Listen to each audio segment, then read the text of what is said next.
মুহাম্মদ ইবনে আব্দুল্লাহকে কেমনে থামানো যায়?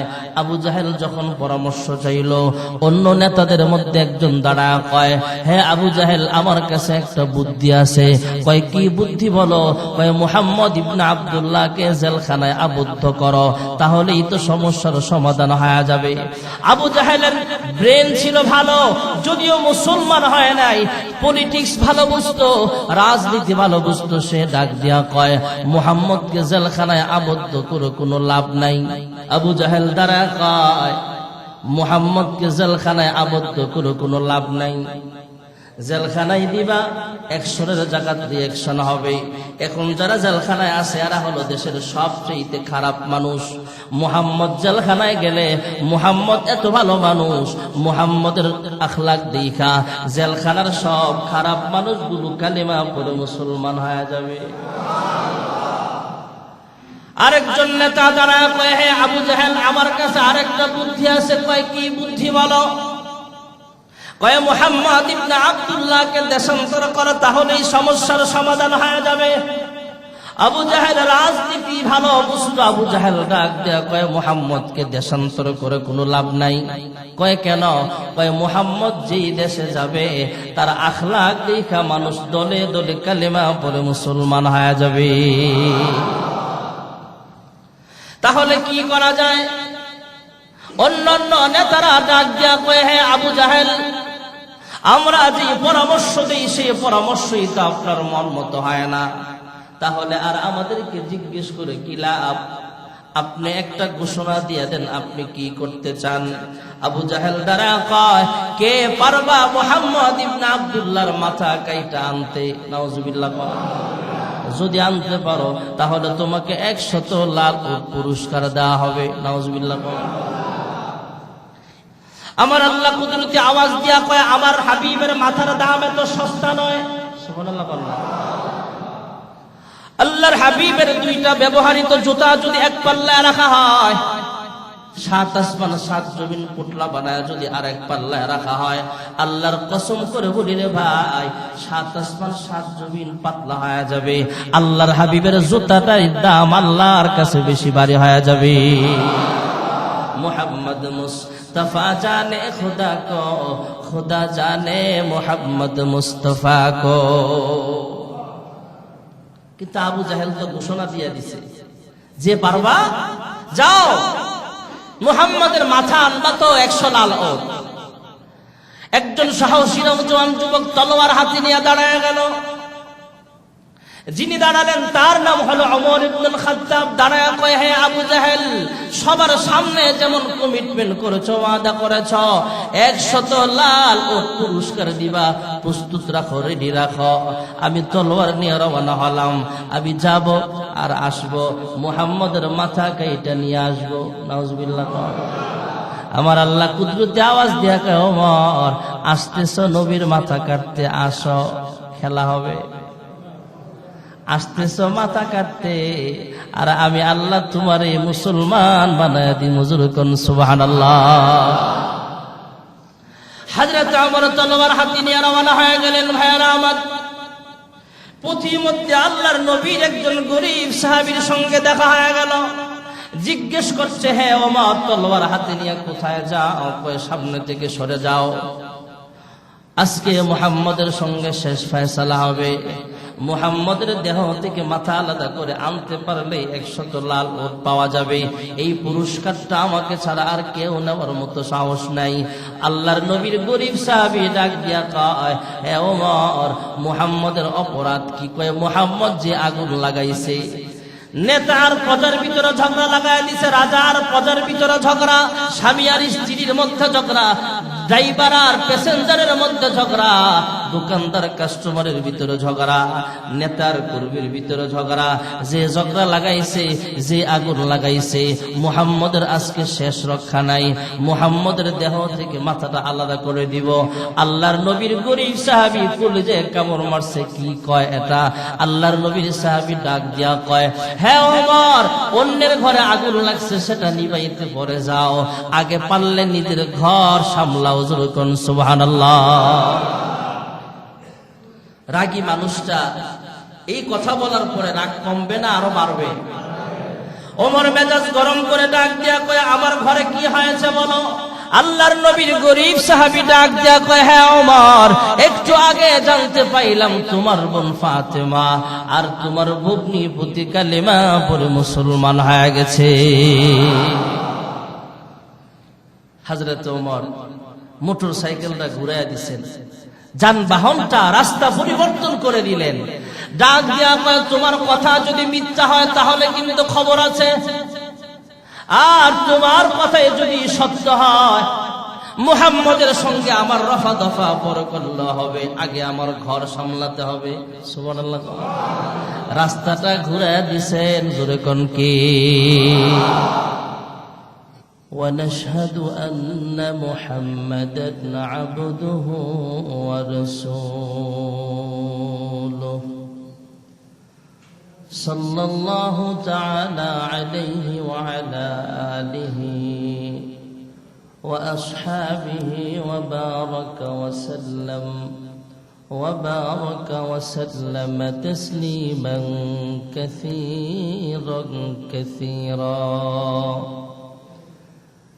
الذي أرسله بالحق بشيرا ونذيرا وداعيا إلى الله بإذنه وسراجا وقمرا منيرا. أما بعد فأعوذ بالله من الشيطان الرجيم. بسم الله الرحمن الرحيم. إنا أعطيناك الكوثر فصل لربك وانحر إن شانئك هو الأبتر. وقال سيدنا رسول الله صلى الله عليه وسلم يشفع يوم القيامة ثلاثة: الأنبياء ثم العلماء ثم الشهداء، أو كما قال عليه الصلاة والسلام. اللهم صل على محمد وعلى آل محمد كما صليت على إبراهيم وعلى إنك حميد مجيد. اللهم بارك على محمد وعلى آل محمد كما باركت على إبراهيم وعلى إنك حميد مجيد. بلغ العلا بكماله كشف الدجى بجماله حسنت جميع صلوا عليه. শ্রেষ্ঠতম রাসূল হয়ে এলে তুমি ধরাতলে, তাই তো ইহুদিরা করল দুশমনি, দিনের দাওয়াত দিয়েছ বলি। বালাগাল উলা বিকামালিহি কাশাফাত দুজা বিজামালিহি হাসনাত জামিউ সাল্লু আলাইহি ওয়া আলহামদুলিল্লাহ। আল্লাহ সুবহানাহু ওয়া তাআলার দরবারে অসংখ্য অগণিত শুকরিয়া যে মহান রব্বুল আলামিন দয়া করে মায়া করে আমাদেরকে জিলকদের চাঁদে জুমার দিনে এই সময়টাতে অলরেডি অনেক হাজী সাহেব মক্কা মদিনায় অবস্থান করছেন হজ্জের উদ্দেশ্যে, আবার অনেকে যাবেন, অনেকে এখন পথে আছেন। এটা একটা আমলের একটা সিজনের মৌসুম, যেই সিজনে বাইতুল্লাহর সফরে হাজী সাহেবরা অনেকে চলে গেছেন, অনেকে যাচ্ছেন, অনেকে যাবেন। দোয়া কবুলের সময় আল্লাহ তাআলা আমাদেরকে জুমার দিনে আল্লাহর ঘরের মেহমান হওয়ার সুযোগ করে দিয়েছেন। এজন্য আমরা বেজার না খুশি? দিল থেকে সমস্বরে উচ্চ আওয়াজে বলি আলহামদুলিল্লাহ। বিশেষ করে আমরা সবাই দোয়া করি আপনাদের সবার প্রিয় ব্যক্তিত্ব, এই মসজিদের সম্মানিত খতিব মাওলানা আশিকুর রহমান নোমানী হাফিজাহুল্লাহ, তিনিও এই মুহূর্তে হজ্জের উদ্দেশ্যে সৌদি আরবে আছেন। আল্লাহ তাআলা যেন আপনাদের খতিব সাহেব সহ আরো যারা হজে যাচ্ছেন, যাবেন, সকলের হজ্জের সফর এবং হজ্জের কার্যক্রম যেন আল্লাহ সহজ করে দেন, কবুল করে দেন, সকলে বলে আমিন। যদি আমি সামনের জুমাগুলোতেও আল্লাহ তৌফিক দেয়, তাহলে হজ সম্পর্কে এবং বাইতুল্লাহর সফরগুলো সম্পর্কে আলোচনা হবে ইনশাআল্লাহ। তবে আজকে যে আলোচনা করব, কুরআনুল কারীমের ছোট্ট একটা সূরা আমি আপনাদের সামনে তিলাওয়াত করেছি। যেই সূরাটা যারা আলেম, যারা গায়রে আলেম, আলেম না, মোটামুটি সকলেরই মুখস্থ থাকার কথা। ইমাম সাহেব বলেন আর মুয়াজ্জিন বলেন, খতিব সাহেব বলেন আর মুসল্লি বলেন, সবারই এই সূরাটা মুখস্থ, দুই একজন ছাড়া সবারই মুখস্থ। হয়তো দুই একজন যারা অবহেলিত, যারা কোরআনের প্রতি দরদ নাই, মায়া নাই, যারা নামাজ নিয়মিত পড়ে না, এরা হয়তো সূরাটা জানে না। তাছাড়া যারা নামাজ পড়ে সবাই সূরাটা জানে। সূরার নাম সূরাতুল কাউসার। যেই সূরাটা সাধারণ মুসল্লিরা ইন্না আ'তাইনা সূরা বললে চিনে। কোরআনে বর্ণিত এই সূরার নাম সূরাতুল কাউসার। সূরার নাম কি? কাউসার ভাইয়ের লগে রাগ নাই তো আপনাকে? এটা জোরে বলেন, সূরার নাম কি? কাউসার। এই সূরাটা কোরআন শরীফের সবচেয়ে ছোট সূরা। কোরআন শরীফের 108 নম্বর সূরা এটা মক্কি জিন্দেগিতে আল্লাহ তাআলা অবতীর্ণ করেছেন।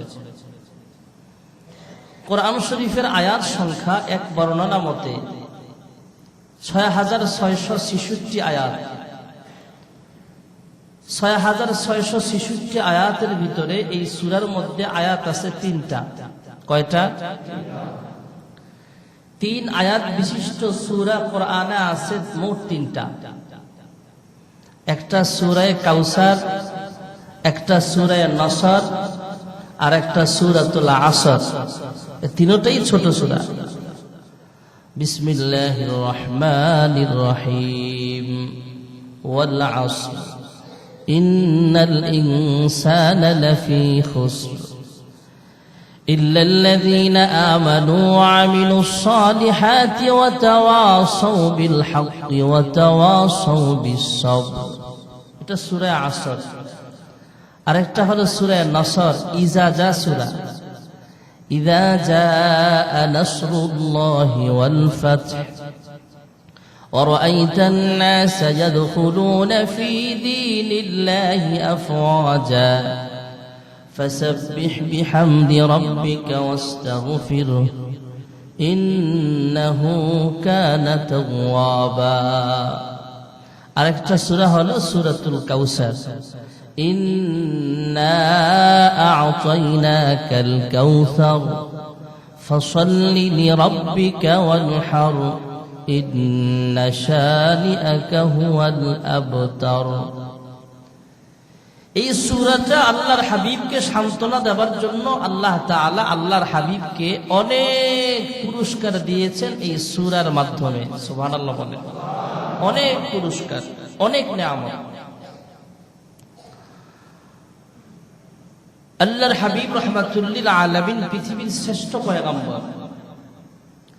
আর আল্লাহর হাবিবের কাছে যে কোরআন দেওয়া হয়েছে এটাও আসমানি কিতাবের মধ্যে সবচেয়ে শ্রেষ্ঠ কিতাব। এই কোরআন শরীফ ছাড়াও আল্লাহ তাআলা আসমান থেকে আরো 103টা কিতাব নাজিল করেছেন, তথা এই কোরআন সহ আসমানি কিতাবের সংখ্যা মোট 104টা। কয়টা? এই 104খানা কিতাবের ভিতরে কোরআন ছাড়া বাকি 103খানা কিতাব, এর ভিতরে আর কোরআনের ভিতরে অনেক ব্যবধান। একটা ব্যবধান হলো আল্লাহ তাআলা 103খানা কিতাব সংক্ষিপ্ত আকারে, সফটওয়্যার আকারে, সংক্ষিপ্ত আকারে আল্লাহ তাআলা কোরআনের ভিতরে ঢুকাইয়া দিয়েছেন। কেউ যদি কোরআন তেলাওয়াত করে সে যেন আসমানি সবগুলো কিতাব তেলাওয়াত করলো। কোরআন শরীফ আর আসমানি বাকি 104খানা কিতাবের মধ্যে আরেকটা ব্যবধান হলো, এটা একটা কিতাব কাগজে লেখা। আপনারা তো আলহামদুলিল্লাহ যোগ্য খতিবের পিছনে দীর্ঘ সময় বয়ান শোনেন, সেই হিসাবে প্রশ্নের জবাবটা আপনাদের জানা থাকলে জবাব দিবেন। এখানে যে কোরআন লেখা আছে, যেভাবে কিতাবটা লেখা আছে, যেভাবে বই আকারে আছে, এভাবে বই আকারে কি আসমান থেকে কিতাবটা আল্লাহ পাঠিয়েছেন? পাঠায়নি। এ তো বুঝেছেন, মাশাআল্লাহ। কোরআন ছাড়া যত কিতাব নাজিল করেছেন সবগুলো কিতাবুল্লাহ, সবগুলো এমন বই আকারে আল্লাহ পাঠিয়েছেন, কিতাব আকারে পাঠিয়েছেন। তবে কোরআনুল কারীম আল্লাহ তাআলা কিতাব আকারে পাঠায় নাই, আল্লাহর হাবিবের সিনায় নাজিল করেছেন। সুবহানাল্লাহ। মহান আল্লাহ রাব্বুল আলামিন কিতাব পাঠিয়েছেন সহিফায়ে আদম, হযরতে জিবরাইল আমিনের মাধ্যমে পাঠায়া দিলেন। হযরতে জিবরাইল আদম পয়গম্বরের কাছে সহিফা পৌঁছায় দিয়া কয়, হে বাবা আদম, আল্লাহ তাআলা আপনাকে কিতাব দিয়েছেন, পৃষ্ঠা উল্টা উল্টা উম্মতদেরকে বিধানগুলো আপনি শোনায়া দেন। সহিফায়ে শীশ আল্লাহ তাআলা পাঠিয়েছেন। হযরতে জিবরাইল আমিনের মাধ্যমে আল্লাহ তাআলা কিতাবখানা পাঠায়া দিলেন। হে পয়গম্বর শীশ, আল্লাহ রাব্বুল আলামিন আপনাকে কিতাব দিয়েছেন, পৃষ্ঠা উল্টা উল্টা উম্মতদেরকে বিধানগুলো আপনি শুনিয়ে দেন। আসমানি একটা প্রসিদ্ধ কিতাব হলো তাওরাত শরীফ।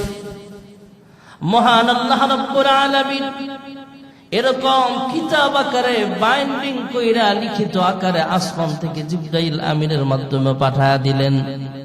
জিবরাইল আমিন কিতাবখানা মূসা পয়গম্বরের কাছে পৌঁছায়া দিয়া বলেন, হে পয়গম্বর মূসা কালিমুল্লাহ, আল্লাহ তাআলা আপনাকে কিতাব দিয়েছেন তাওরাত শরীফ, পৃষ্ঠা উল্টা উল্টা উম্মতদেরকে আপনি বিধানগুলো শোনায়া দেন। আরেকটা কিতাব হলো জাবুর। এই কিতাবটাও আসমান থেকে বাইন্ডিং কইরা বই আকারে, কিতাব আকারে জিবরাইল আমিনের মাধ্যমে মহান রব্বে কারীম পাঠায়া দিলেন। হে পয়গম্বর দাউদ, আল্লাহ তাআলা আপনাকে কিতাব দিয়েছেন, জাবুর কিতাব হাদিয়া দিয়েছেন, আপনার উপরে অবতীর্ণ করা হয়েছে, পৃষ্ঠা উল্টা উল্টা উম্মতদেরকে আপনি বিধানগুলো শোনায়া দেন। আসমানি আরেকটা প্রসিদ্ধ কিতাব হলো ইনজিল শরীফ। এই কিতাবটাও মহান রব্বুল আলামিন আসমান থেকে কিতাব আকারে বাইন্ডিং কইরা জিবরাইল আমিনের মাধ্যমে পাঠায়া দেয়। হে পয়গম্বর ঈসা রূহুল্লাহ, আল্লাহ তাআলা আপনাকে কিতাব দিয়েছেন ইনজিল শরীফ, পৃষ্ঠা উল্টা উল্টা উম্মতদেরকে আপনি বিধানগুলো শোনায়া দেন। আসমানি সবগুলো কিতাব হলো কিতাবুল্লাহ। প্রত্যেকটা কিতাব আসমান থেকে বাইন্ডিং কইরা জিবরাইল আমিনের মাধ্যমে আল্লাহ তাআলা নবীদের কাছে পাঠিয়েছেন। তবে কোরআনুল কারীম এভাবে কিতাব আকারে আল্লাহ পাঠায় নাই। এক আয়াত দুই আয়াত, এক সূরা দুই সূরা, এক রুকু দুই রুকু, এমন করে করে প্রয়োজন অনুপাতে আল্লাহর হাবিবের কাছে জিবরাইলের মাধ্যমে আল্লাহর হাবিবের 23 বছরের নবুয়তের জিন্দেগিতে 30 পারা কোরআন আল্লাহর হাবিবের সিনার উপরে নাজিল করেছেন। জোরে কোন সুবহানাল্লাহ। আল্লাহর হাবিব তখন আনুষ্ঠানিকভাবে নবুয়তি প্রকাশ পায় নাই। সবাই মুহাম্মদ ইবনে আব্দুল্লাহ বলে চিনে, মুহাম্মদ ইবনে আব্দুল্লাহ বলে সবাই ডাকে, সবাই মুহাব্বত করে। আম্মা জান খাদিজাতুল কুবরা রাদিয়াল্লাহু তাআলা আনহা একদিন জানতে চাইলেন, হে আবুল কাসেম, তখন আল্লাহর হাবিবের বয়স প্রায় 40-এর কাছাকাছি হয়ে যায়। আম্মা জান খাদিজাতুল কুবরা রাদিয়াল্লাহু আনহা জানতে চাইলেন, ওগো আমার প্রাণের স্বামী গো, আপনি মন খারাপ করে মাঝে মাঝে আসমানের দিকে তাকায় তাকায় কি যেন ভাবেন, কি যেন গবেষণা করেন। প্রথম ভেবেছিলাম টাকা পয়সার জন্য বুঝি আপনার মন খারাপ হতে পারে। পরীক্ষা নিরীক্ষা করে দেখলাম এই জন্য আপনার মন একটু খারাপ হতে পারে না। এরপরে ধারণা করলাম আমার মতো একটা বয়স্কা মহিলা বিবাহ করার কারণে বুঝি আপনার মন খারাপ হতে পারে।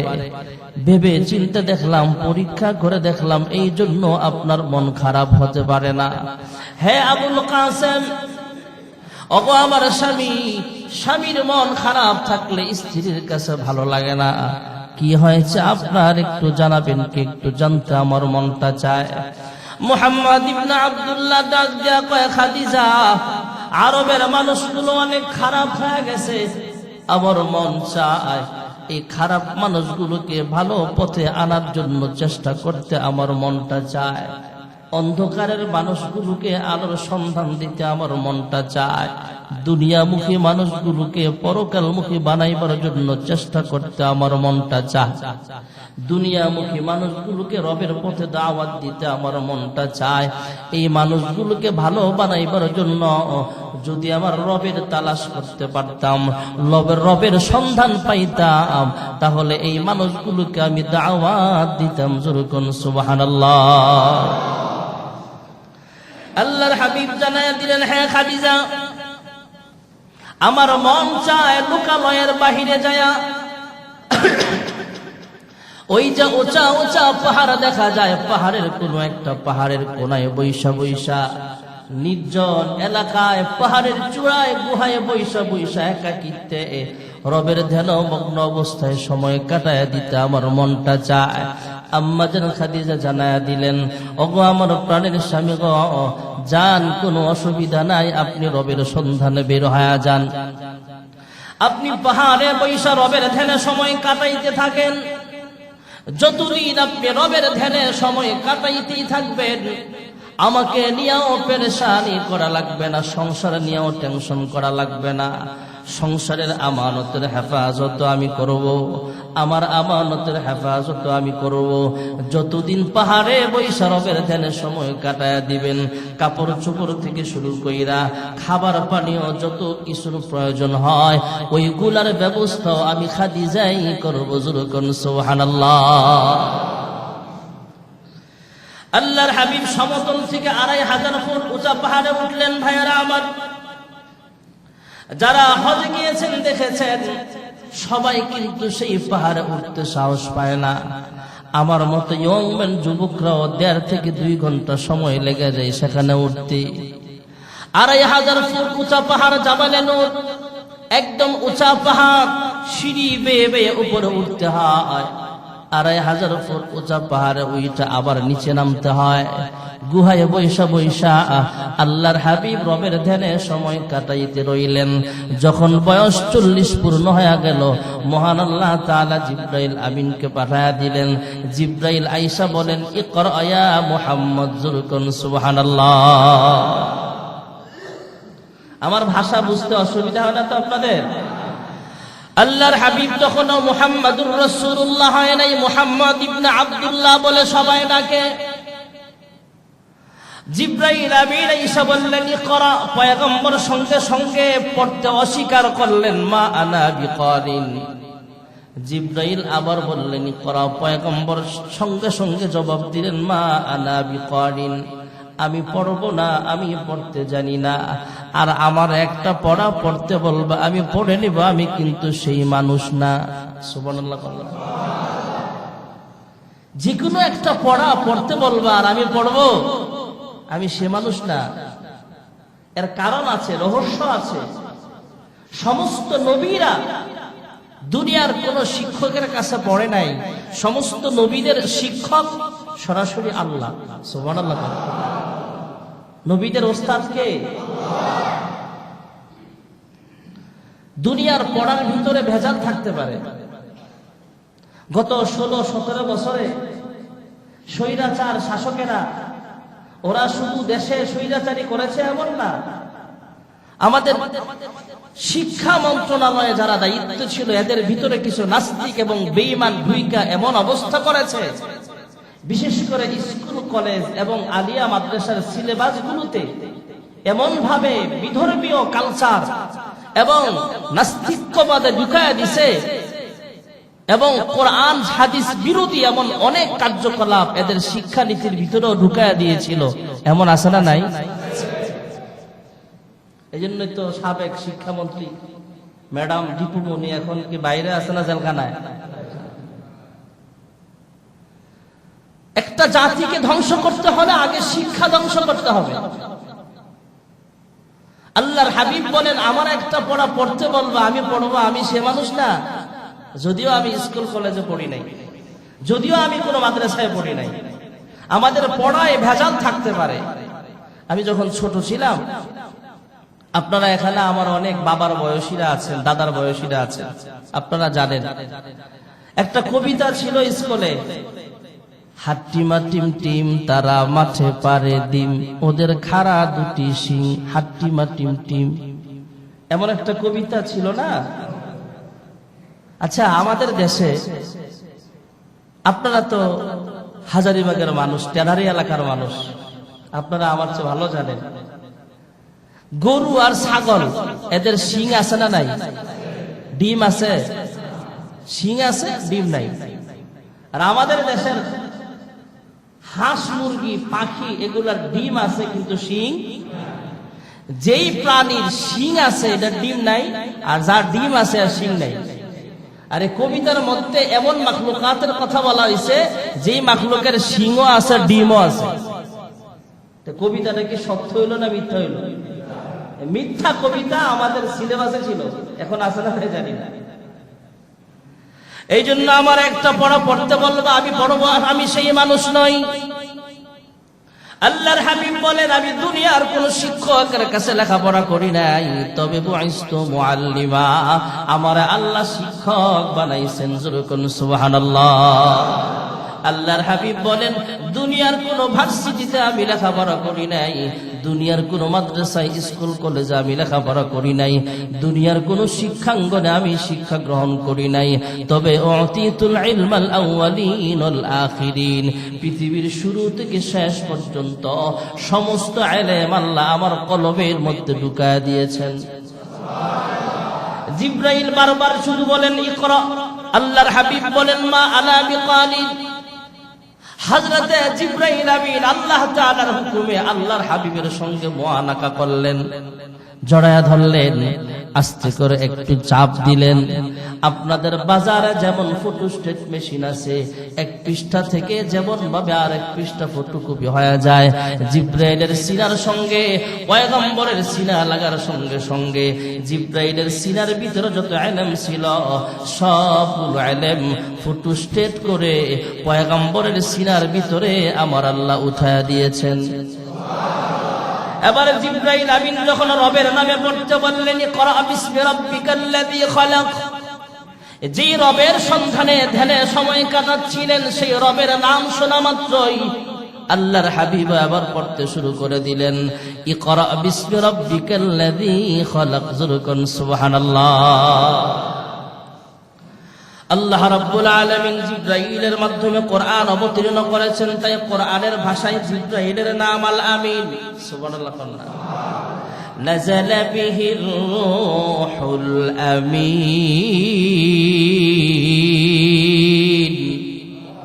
আল্লাহু আকবার যেহেতু বলছেন মুহাব্বতে জোরে আল্লাহু আকবার না মানুষ আন্দাজে আরো জোরে হবে জোরে আল্লাহু আকবার জিবরাইলের নাম আল আমিন যেই মক্কাতুল মুকাররমায় সর্বপ্রথম কোরআনুল কারীম অবতীর্ণ করা হয়েছে যে মক্কাতুল মুকাররমায় সাহেবে কোরআনকে আল্লাহ পাঠিয়েছিলেন যে মক্কাতুল মুকাররমায় সাফা মারওয়ার মতো দামি পাহাড় আছে মাকামে ইব্রাহিমের মতো জায়গা আছে হজরে আসওয়াদ পাথরের মতো দামি পাথর আছে যেই মক্কাতুল মুকাররমায় জমজমের পানিও আছে যেই মক্কাতুল মুকাররমায় এমন একটা ঘর আছে যে ঘরের দিকে তাকায় থাকলেও আমলনামায় সব লেখা হয়ে যাবে এমন একটা ঘর যেই ঘর সরাসরি সামনে রেখা এক রাকাত নামাজ আদায় করলে আমলনামায় 1,00,000 রাকাত নামাজের সব লেখা হয়ে যায়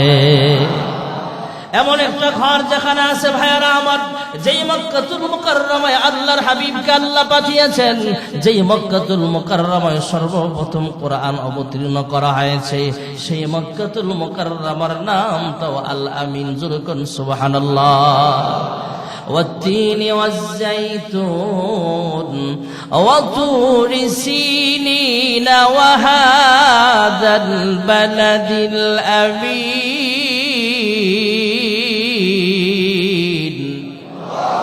জিবরাইলের নাম আল আমিন কোরআনুল কারীমের ভাষায় মক্কাতুল মুকাররমার নাম তো আল আমিন যে হাবিবুল্লাহর কাছে আল্লাহ কোরআনুল কারীম অবতীর্ণ করেছেন সেই পয়গম্বরের নাম তো আল আমিন সুবহানাল্লাহ ইয়া মুহাম্মদ জগত জালা কমলি ওয়ালা তোমারি নাম মদিনা ওয়ালা তোমারি নাম এই পৃথিবীর নামে ঢঙ্কা এই পৃথিবীর নামে ঢঙ্কা সবারি সেরা তোমারি নাম কমলি ওয়ালা তোমারি নাম ফকির দরবেশ বাদশাগণের গলারি মালা তোমারি নাম কৌসর ওয়ালা তোমারি নাম লৌহে মাহফুজে আছে যে লেখা মিমেরি দ্বারা তোমারি নাম আলমিন উপাধি তোমারি নাম এতদিন ছিলেন মুহাম্মদ ইবনে আব্দুল্লাহ এখন 40 বছর বয়স পূর্ণ হলে আল্লাহ যখন ইকরা বিসমি রাব্বিকাল্লাযী খলাক সূরাতুল আলাকের প্রথম 5টা আয়াত অবতীর্ণ করে দিলেন নামের পরে সংযুক্ত হয়ে গেল রাসূলুল্লাহ মুহাম্মাদুর রাসূলুল্লাহ সাল্লাল্লাহু কেউ যদি নবীর উপরে একবার দুরূদ পড়ে আল্লাহ তার উপরে সাল্লাল্লাহু আলাইহি আশরা আল্লাহ তার উপরে 10টা রহমত নাজিল করে দেন আল্লাহ তাআলা তার 10টা গুনাহ মাফ করে দেয় জান্নাতে 10 মর্তবা তার মর্যাদা আল্লাহ বৃদ্ধি করে দেয় সবচেয়ে সংক্ষিপ্ত দুরূদ হলো সাল্লাল্লাহু আলাইহি ওয়াসাল্লাম সাল্লাল্লাহু আলাইহি ওয়াসাল্লাম সাল্লাল্লাহু আলাইহি ওয়াসাল্লাম আপনি দৈনিক 100 বার পড়েন 1000 বার পড়েন অনেক আল্লাহর বান্দা বান্দি এমন আছে দৈনিক 1000 বার দুরূদ পড়ে 100 বার পড়ে 200 বার পড়ে 500 বার পড়ে এই দুরূদ শরীফ বেশি বেশি পড়ার বরকতে আল্লাহ তাকে স্বপ্ন যুগে হলো নবীর দিদার নসিব করায়া যায় এইজন্য সবচেয়ে সংক্ষিপ্ত দুরূদ আমরা পড়ব যদি আমরা সময় পাই বড় দুরূদ পড়ব দুরূদ ইব্রাহিম না পারলে অন্তত সংক্ষিপ্ত দুরূদরা হলেও পড়ব সাল্লাল্লাহু আলাইহি ওয়াসাল্লাম সাল্লাল্লাহু আলাইহি ওয়াসাল্লাম সাল্লাল্লাহু আলাইহি ওয়াসাল্লাম আল্লাহর হাবিব রাহমাতুল লিল আলামিন আল্লাহর হাবিব মুহাম্মদুর রাসূলুল্লাহ সাল্লাল্লাহু আলাইহি ওয়াসাল্লাম আনুষ্ঠানিকভাবে নবুয়ত প্রাপ্ত হওয়ার পর ঘরোয়া পরিবেশে মানুষদেরকে কালিমার দাওয়াত দিতে লাগলেন আম্মাজান খাদিজাতুল কুবরা রাদিয়াল্লাহু তাআলা আনহাকে কালিমার দাওয়াত দিলেন।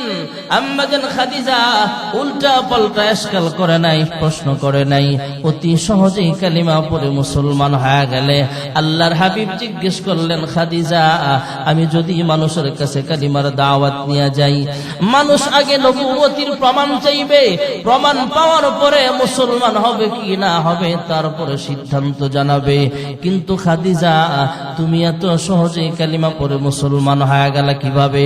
আম্মাজান খাদিজাতুল কুবরা রাদিয়াল্লাহু আনহা জানায়া দিলেন, হে আবুল কাসেম, ওগো আমার প্রাণের স্বামী গো, ইয়া রাসূলুল্লাহ, ইয়া হাবিবাল্লাহ, ওগো আল্লাহর হাবিব, মানুষ আগে নবুয়তির প্রমাণ চাইবে, প্রমাণ পাওয়ার পরে মুসলমান হবে কি না হবে সিদ্ধান্ত জানাবে, কিন্তু আমি খাদিজা বহু আগে থেকেই নবুয়তির প্রমাণ পেয়ে সিদ্ধান্ত নিয়ে অপেক্ষায় ছিলাম, আপনি কখন বলবেন নবুয়ত প্রাপ্ত হয়েছেন, আর আমি খাদিজা সঙ্গে সঙ্গে কালিমা পড়ে মুসলমান হয়ে যাব। আল্লাহর হাবিব ঘরোয়া পরিবেশে চুপে চুপে কালিমার দাওয়াত দিতে লাগলেন।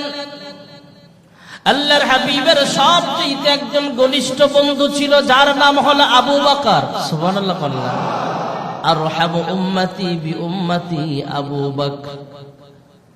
হযরত আবু বকর সিদ্দিক আল্লাহর হাবিবের ছোট্টবেলার বন্ধু, নবুয়ত প্রাপ্ত হওয়ার আগেই 40 বছরের বন্ধু ছিলেন আবু বকর। নবুয়ত প্রাপ্ত হওয়ার পর মক্কি জিন্দেগিতে সবচেয়ে কাছের বন্ধু ছিলেন আবু বকর। হিজরতের রাতে গারে সওরের সাথীটাও ছিলেন আবু বকর। মদিনার জিন্দেগিতেও সবচেয়ে ঘনিষ্ঠ বন্ধু ছিলেন আবু বকর। ইন্তেকালের পরে রওজা আতহারের সাথীটাও হলেন আবু বকর। আর জোরে কোন?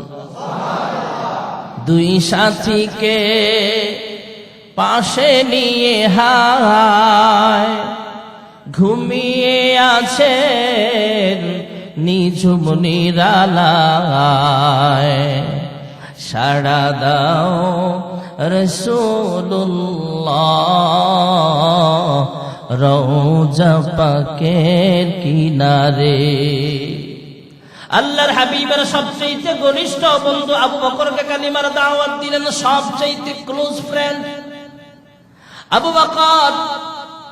আমাকে আল্লাহ নবুয়তি প্রদান করেছেন। ছোট্ট একটা ইস্যু নিয়ে আল্লাহর হাবিব জানায়া দিলেন, তুমি সফরে গিয়েছিলা, ওই সফরে একটা স্বপ্ন দেখেছিলা, পাদ্রী বলেছিল শেষ নবী আসছে দুনিয়াতে, তুমি তার সবচেয়ে ঘনিষ্ঠ সাহাবী হবা। ওই স্বপ্নটাই হলো আমার নবুয়ত পাওয়ার প্রমাণ। আবু বকর দেরি করে নাই, সঙ্গে সঙ্গে মুসলমান হয়ে গেলেন।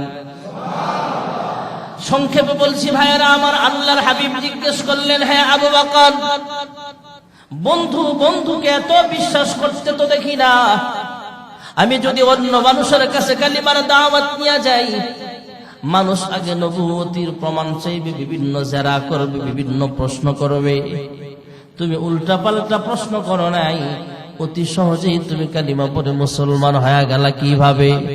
আবু বকর ডাক দেয়া কয়, ওগো আল্লাহর হাবিব, আপনাকে আমার চাইতে ভালো করে কেউ চিনে না, ছোট্টবেলা থেকে আপনাকে আমি ভালো করে চিনি, আপনি 40 বছরের ভিতরে কোনোদিন একটা মিথ্যা কথাও বলেন নাই, আর আমাদের জীবনে মিথ্যা আছে না? না। জিগাতলা বাস স্ট্যান্ডের চা স্টলে বয়া চা খায়, পাওনাদার ফোন দিয়া কয়, ভাই 10 দিনের কথা কয়া 10 মাস হয়ে গেছে, 5000 টাকা নিয়েছিলেন এখনো দেন না। এমন লোক মনে হয় নাই এলাকায়। কইছে ভাই 10 দিন পরে দিয়ালাম। কেউ যদি টাকা আপনার কাছে চায়, আপনার পায়ে ধরবো, আর আপনি এর কাছ থেকে টাকা উদ্ধার করতে কয় জোড়া স্যান্ডেল যে ক্ষয় করা লাগে আর হিসাব নাই।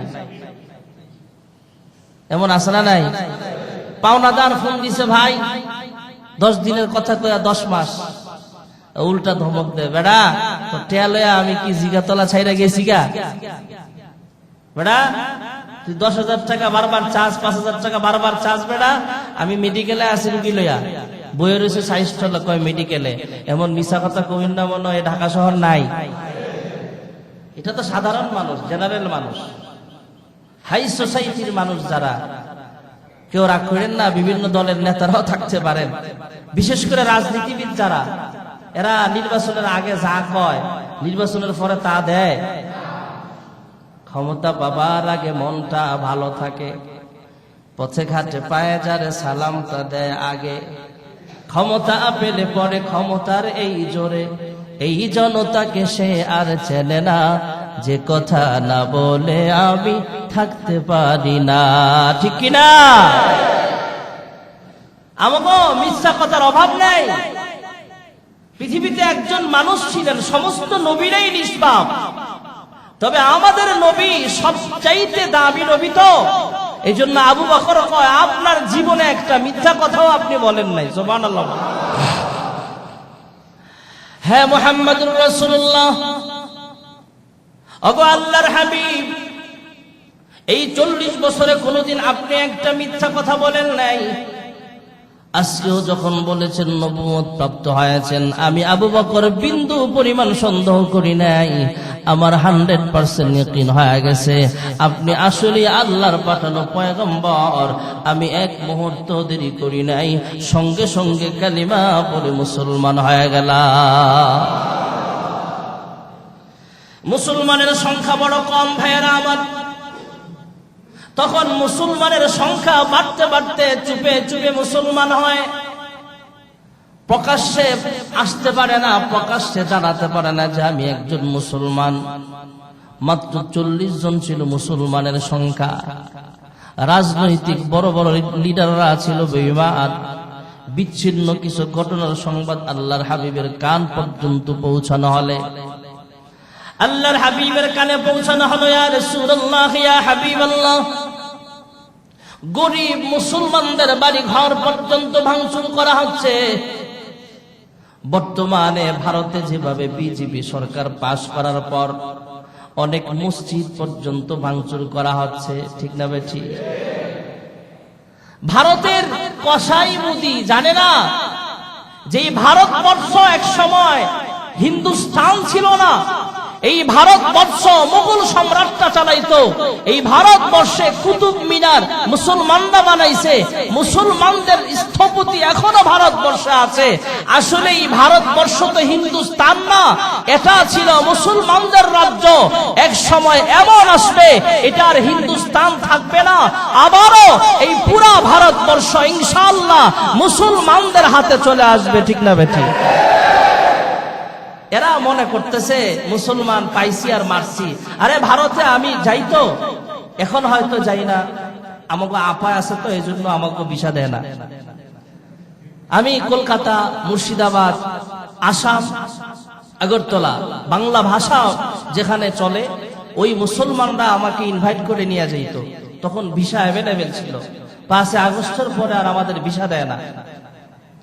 আমি যাই অবাক হলাম, ওখানে রাজনৈতিক নেতারা আমাকে জানালো, হুজুর আমার ইউনিয়নে, আমার রাজ্যে, আমার এলাকায় এমন অসংখ্য গ্রাম আছে, অনেক গ্রাম আছে যে গ্রামগুলোতে একজনও হিন্দু নাই, 100% মুসলমান পুরা গ্রাম। সুবহানাল্লাহ।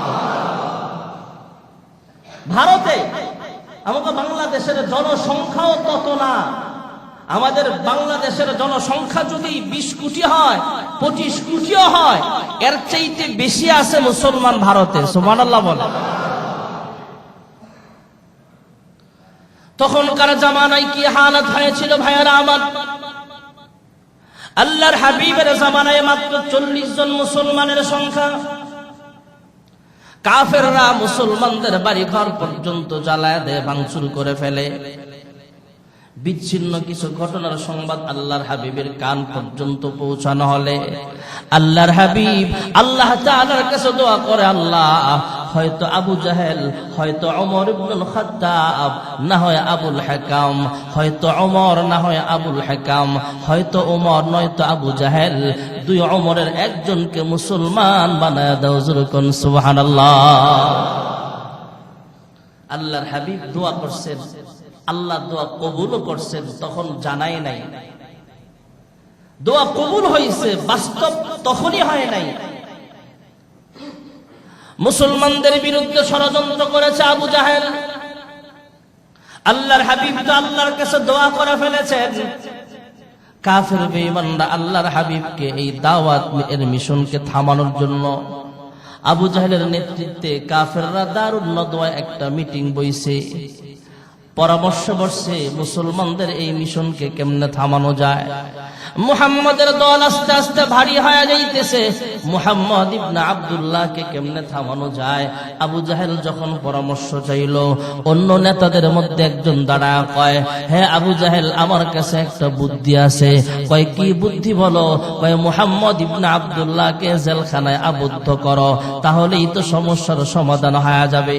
আবু জাহেলের ব্রেন ছিল ভালো, যদিও মুসলমান হয় নাই, পলিটিক্স ভালো বুঝতো, রাজনীতি ভালো বুঝতো। সে ডাক দিয়া কয়, মুহাম্মদকে জেলখানায় আবদ্ধ করে কোনো লাভ নাই। সুবহানাল্লাহ। যে দলই করে, গত 16-17 বছরে আমি একজন খতিব, আমি একজন ইমাম হিসেবে আমি যতটুকু জানি এতটুকু বলি, আমার মতো এমন অসংখ্য খতিব চাকরি হারাইছে শুধু হক কথা বলার কারণে।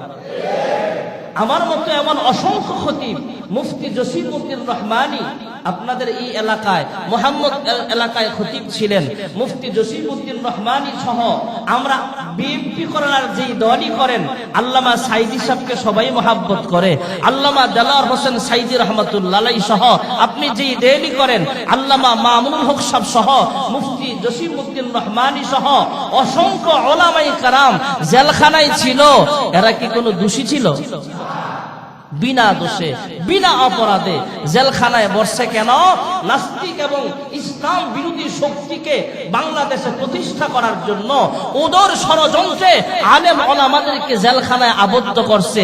উদ্দেশ্য হলো মসজিদ শেষ করে দিবে, মাদ্রাসা শেষ করে দিবে, ইসলাম শেষ করে দিবে। টাকলা মুরাদ সহ অনেক নাস্তিক মার্কা এমপিরা তো ঘোষণাই দিয়েছে ইসলাম রাখবে না, টুপি রাখবে না, দাড়ি থাকবে না, মুসলমান রাখবে না, মুসলমানের এই দেশে ইসলাম থাকবে না। আরে ভাই, 5 আগস্টের পরে দেখা গেছে ইসলাম ঠিকই আছে, আলেমরা দেশে ঠিকই আছে। যারা ইসলামকে নিশ্চিহ্ন করে দেওয়ার ষড়যন্ত্র করেছিল, যারা মসজিদ উড়ায় দেওয়ার চেষ্টা করেছিল, মাদ্রাসা ধ্বংস করার চেষ্টা করেছিল, যারা আলেম ওলামা রাখবে না ঘোষণা দিয়েছিল, টুপি দাড়ি রাখবে না দেখা গিয়েছিল, যারা ঘোষণা দিয়েছিল এরাই নাই। মসজিদ ঠিকই আছে, ইসলাম ছিল, ইসলাম ঠিকই আছে। ঠিক না? ঠিক জোরে বল। ওরা নাই। আল্লাহর হাবিব রাহমাতুল্লিল আলামিনের কাছে আসলো খবর, মুসলমানদেরকে শেষ করে কেমনে দেওয়া যায়, কাফেররা ষড়যন্ত্র করতেছে। আবু জাহেল দ্বারা কয়, মুহাম্মদকে জেলখানায় আবদ্ধ করে কোনো লাভ নাই। জেলখানায় দিবা, একশনের জায়গাতে রিঅ্যাকশন হবে। এখন যারা জেলখানায় আছে এরা হলো দেশের সবচেয়ে খারাপ মানুষ। মুহাম্মদ জেলখানায় গেলে, মুহাম্মদ এত ভালো মানুষ, মুহাম্মদের আখলাক দেখা জেলখানার সব খারাপ মানুষগুলো কালিমা পড়ে মুসলমান হয়ে যাবে। আরেকজন নেতা যারা কয়, হে আবু জাহেল, আমার কাছে আরেকটা বুদ্ধি আছে। কয়, কি বুদ্ধি বলো? কয়, মুহাম্মদ ইবনে আব্দুল্লাহকে দেশান্তর করো, তাহলেই সমস্যার সমাধান হয়ে যাবে। আবু জাহেল রাজনীতি ভালো বুঝতো। আবু জাহেল ডাক দেয়া কয়, মুহাম্মদকে দেশান্তর করে কোনো লাভ নাই। কয়, কেন? কয়, মুহাম্মদ যেই দেশে যাবে তার আখলাক দেখা মানুষ দলে দলে কালেমা পড়ে মুসলমান হয়ে যাবে। তাহলে কি করা যায়? অন্যান্য নেতারা ডাক দেয়া কয়, হে আবু জাহেল, আমরা যে পরামর্শ দিই সেই পরামর্শই তো আপনার মন মতো হয় না, তাহলে আর আমাদেরকে জিজ্ঞেস করে কি লাভ? আপনি একটা ঘোষণা দিয়ে দেন, আপনি কি করতে চান? আবু জাহেল দ্বারা কয়, কে পারবা মুহাম্মদ ইবনে আব্দুল্লাহর মাথা কাইটা আনতে? নাউজুবিল্লাহ। যদি আনতে পারো তাহলে তোমাকে 100 লাখ পুরস্কার দেওয়া হবে। নাউজুবিল্লাহ। এখানে অনেক মুসল্লিয়ান আছে, এখানে অনেক এই এলাকার জনগণ এমন আছে যারা জীবনে ওট সরাসরি দেখে নাই।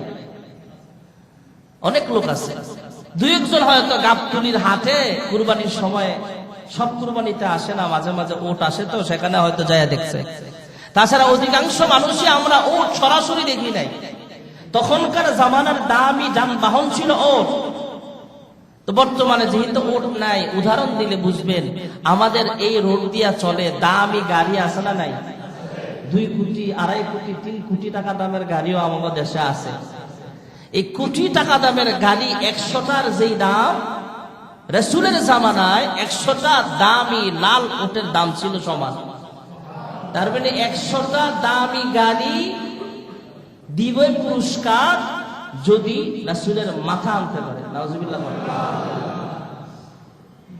আর আমাদের সমাজে তো 100 দামি গাড়ি লাগে না, 5,000 টাকার লেগে আর নিজের মা রে খুন করে, আছে না নাই?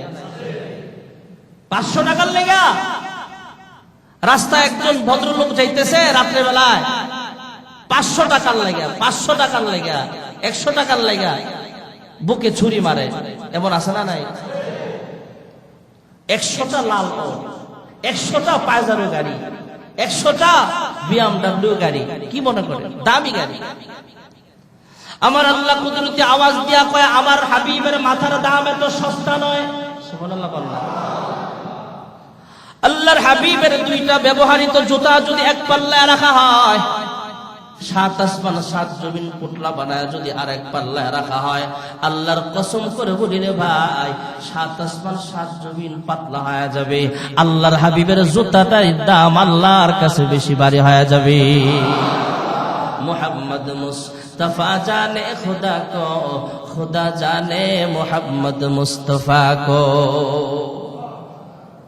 কিন্তু আবু জাহেল তো ঘোষণা দিয়ে দিছে, যে পারবা যাও, মুহাম্মাদের মাথা আনবা তো 100 লাল ওট। একজন সাহসী নওজোয়ান যুবক তলোয়ার হাতে নিয়ে দাঁড়ায় গেল। যিনি দাঁড়ালেন তার নাম হলো ওমর ইবনুল খাত্তাব। দাঁড়ায় কয়, হে আবু জাহেল, সবার সামনে যেমন কমিটমেন্ট করেছো, ওয়াদা করেছো, 100 লাল ওট পুরস্কার দিবা, প্রস্তুত রাখো, রেডি রাখো। আমি তলোয়ার নিয়ে রওনা হলাম, আমি যাব আর আসব, মুহাম্মাদের মাথা কাইটা নিয়ে আসবো। নাউজুবিল্লাহ। আমার আল্লাহ কুদরতি আওয়াজ দিয়া কয়, ওমর আসতেছো নবীর মাথা কাটতে, আসো, খেলা হবে। আসতেছ মাথা কাটতে, আর আমি আল্লাহ তোমার এই মুসলমান বানায় দি। মজুর কোন সুবহানাল্লাহ। হযরত ওমর তলোয়ার হাতে নিয়ে রওনা হয়ে গেলেন। ভাইয়েরা আমার, পথিমধ্যে আল্লাহর নবীর একজন গরীব সাহাবীর সঙ্গে দেখা হয়ে গেল। জিজ্ঞেস করছে, হে ওমর তলোয়ার হাতে নিয়ে কোথায় যাও? কয়, সামনে থেকে সরে যাও, আজকে মুহাম্মদের সঙ্গে শেষ ফয়সালা হবে। মুহাম্মদের দেহ থেকে মাথা আলাদা করে আনতে পারলে 100 লাল ওট পাওয়া যাবে। এই পুরস্কারটা আমাকে ছাড়া আর কেউ নেওয়ার মতো সাহস নাই। আল্লাহর নবীর গরীব সাহাবী ডাক দিয়া কয়, হে ওমর, মুহাম্মদের অপরাধ কি? কয়, মুহাম্মদ যে আগুন লাগাইছে, নেতার পদের ভিতরে ঝগড়া লাগাই দিছে, রাজার পদের ভিতরে ঝগড়া, স্বামী আর স্ত্রীর মধ্যে ঝগড়া, ড্রাইভার আর প্যাসেঞ্জারের মধ্যে ঝগড়া, দোকানদার কাস্টমারের ভিতরে ঝগড়া, নেতার কর্মীর ভিতরে ঝগড়া। যে ঝগড়া লাগাইছে, যে আগুন লাগাইছে, মুহাম্মদের আজকে শেষ রক্ষা নাই। মুহাম্মদের দেহ থেকে মাথাটা আলাদা করে দিব। আল্লাহর নবীর গরীব সাহাবী কলিজে কামড় মারছে। কি কয় এটা? আল্লাহর নবীর সাহাবী ডাক দিয়া কয়, হ্যাঁ ওমর, অন্যের ঘরে আগুন লাগছে, সেটা নিভাইতে পরে যাও, আগে পারলে নিজের ঘর সামলাও। যুরকুন সুবহানাল্লাহ। রাগী মানুষটা এই কথা বলার পরে রাগ কমবে না, আরো বাড়বে। ওমর মেজাজ গরম করে ডাক দিয়া কয়, আমার ঘরে কি হয়েছে বলো। আল্লাহর নবীর গরীব সাহাবী ডাক দিয়া কয়, হ্যাঁ ওমর, একটু আগে জানতে পাইলাম তোমার বোন ফাতেমা আর তোমার ভগ্নী প্রতি কালেমা পড়ে মুসলমান হয়ে গেছে। হযরত ওমর মোটর সাইকেলটা ঘুরাইয়া দিচ্ছেন, যানবাহনটা রাস্তা পরিবর্তন করে দিলেন। ডাক দিয়া কয়, তোমার কথা যদি মিথ্যা হয় তাহলে কিন্তু খবর আছে, আর তোমার কথাই যদি সত্য হয়, মুহাম্মদের সঙ্গে আমার রফা দফা পরকল্ল হবে, আগে আমার ঘর সামলাতে হবে। সুবহানাল্লাহ। রাস্তাটা ঘুরাইয়া দিছেন। জোরে কোন কি? হযরত ওমর বোনের বাড়ির সামনে গেলেন, আওয়াজ শুই নাই। কারি সাহেব আড়ালে লুকায় গেলেন। বোন আর বোনের জামায় দরওয়াজা খুললেন। হযরত ওমর দরওয়াজায় আওয়াজ দেওয়ার আগে ভেতরের কোরআন তেলাওয়াতের আওয়াজ ওমরের কানের মাধ্যমে অন্তর পর্যন্ত আমার আল্লাহ ঢুকায় দিয়েছেন। ভেতরে কে যেন মধুর কণ্ঠে তেলাওয়াত করছিলেন, তাহা মা আনজালনা আলাইকাল কুরআনা লিতাশকা। হযরত ওমর দরওয়াজায় আওয়াজ দিলে দরওয়াজা খোলা হলো। যেই কারি সাহেব পড়াচ্ছিলেন তিনি আড়ালে লুকালেন। বোন আর ভগ্নিপতিকে তলোয়ারের উল্টা পিঠ দ্বারা আঘাত করে আর ধমক দিয়া কয়, আমি ওমর বড় একজন লিডার, বড় একজন নেতা হওয়া সত্ত্বেও আমার বোন হইয়া ভগ্নিপতি হইয়া আমার অনুমতি ছাড়া কেন তোমরা মুসলমান হইলে? ওমরের বোন ফাতেমা ডাক দিয়ে কয়, ভাই ওমর, মুসলমান হতে গেলে কাহার কোনো অনুমতির প্রয়োজন হয় না। আল্লাহ যাকে কবুল করবে সেই তো কালিমা পড়ে মুসলমান হয়ে যাবে। তরবারের উল্টা পিঠ দ্বারা আঘাত করে আর ধমক দেয়, এই মুহূর্তে কালিমা ছাড়ো, বাপ দাদার সাবেক ধর্মে ফিরে আসো। রক্তাক্ত চেহারা নিয়া বোন ফাতেমা ডাক দিয়া কয়, হে ভাই ওমর, আমার ধমক দিয়া কোনো লাভ হবে না। আমার রক্তাক্ত করে ফেলেছ, আমি বুঝতে পারছি তুমি আমার সাথে অনেক রাগান্বিত অবস্থায় আছো। তবে ভাই শুনে রাখো, তুমি যে মায়ের সন্তান আমিও কিন্তু সেই মায়ের সন্তান, তুমি যে বাবার সন্তান আমিও কিন্তু একই বাবার সন্তান। হে ভাই ওমর, আমাকে মারতে মারতে দুনিয়া থেকে বিদায় করতে পারবা? আল্লাহর কসম করে বলি রে ভাই, এক মুহূর্তের জন্য কালেমা ছাড়তে আমি রাজি হব না। এই পৃথিবীর সবই নকল, এই পৃথিবীর সবই নকল, আসল কিছু নয়।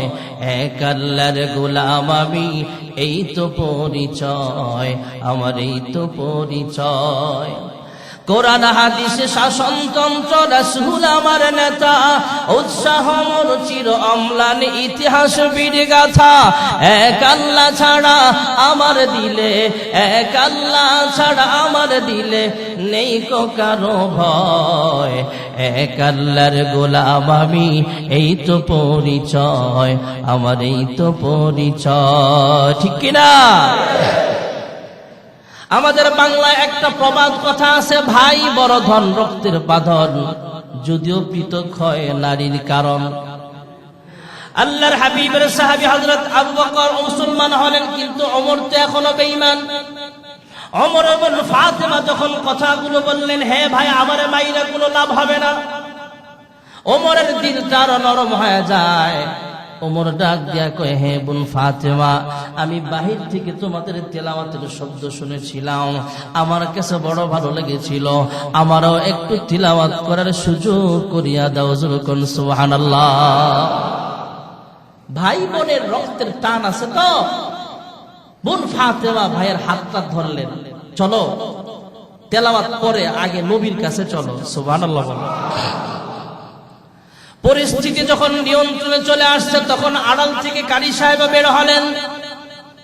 তিনজন মিলে কারি সাহেব, ওমরের বোন ফাতেমা, ওমরের ভগ্নিপতি, তিনজন মিলে ওমর সহ চারজন রওনা হলেন। প্রতিমধ্যে আর কয়েকজন সাহাবী একসাথে হলেন, আল্লাহর হাবিবের কাছে যাচ্ছেন। একজন আরেকজনের কানে কানে কয়, ওমরের হাব ভাব দেখে মনে হচ্ছে, ওমরের গেটআপ দেখে মনে হইতেছে, ওমরের চেহারা দেখে মনে হচ্ছে গত রাত্রি না আল্লাহর হাবিব দোয়া করেছেন, আল্লাহ হয়তো ওমর না হয় আবু জাহেল দুইজনের একজনকে মুসলমান হিসেবে কবুল করিয়া নেন। আল্লাহ হয়তো ওমরের ব্যাপারে দোয়া কবুল করেছে। যেরকম সুবহানাল্লাহ। হযরত ওমর আল্লাহর হাবিবের কাছে গেলেন, আবার আল্লাহর হাবিব দাওয়াত দিলেন, ওমর মুসলমান হয়ে গেলেন। মুসলমান হওয়ার পর আল্লাহর হাবিবের কাছে জানতে চাইলেন, ইয়া রাসূলুল্লাহ, ইয়া হাবিবাল্লাহ, ওগো আল্লাহর হাবিব, এই মুহূর্তে আমার কি আমল জানতে চাই। আল্লাহর হাবিব জানায় দিলেন, ওমর রে, যখন আমরা নামাজ পড়ব তুমিও আমাদের সঙ্গে নামাজ আদায় করবা, আমরা যখন দাওয়াতের কাজে যাব তুমিও আমাদের সঙ্গে দাওয়াতের কাজে যাইবা, আমরা যখন তিলাওয়াত করব তুমিও আমাদের সঙ্গে আমলে বসবা। তবে হ্যাঁ ওমর, আমরা চুপে চুপে নামাজ পড়তে হয়, আমরা চুপে চুপে চুপে দাওয়াত দিতে হয়, চুপে চুপে আমরা তিলাওয়াত করা লাগে। এখনো মুসলমানদের সুদিন আসে নাই, এখনো মুসলমানদের দুর্দিন চলতেছে। মুসলমানদের বাড়ি ঘর পর্যন্ত ভাঙচুর করা হয়, মুসলমানের দোকানপাট লুট করে নিয়ে যায়, গরিব মুসলমানদের উপরে আক্রমণ করা হচ্ছে।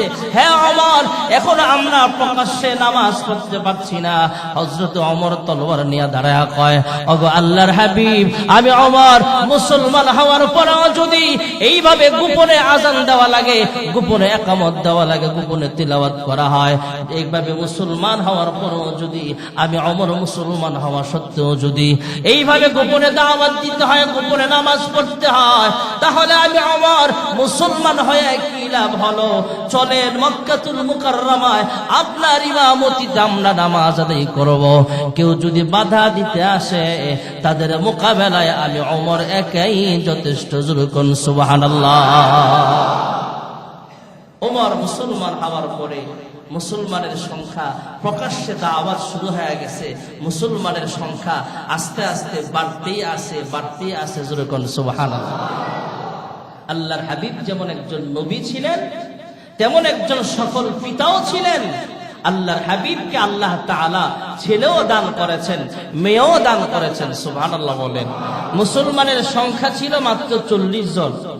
আল্লাহর হাবিব যখন ফতহে মক্কায় প্রায় 10,000 সাহাবীর সংখ্যা ছিলেন, বদরের প্রান্তরে 313 জন সাহাবী ছিলেন, বিদায় হজ্জের ভাষণে 1.25 লক্ষ সাহাবী ছিলেন।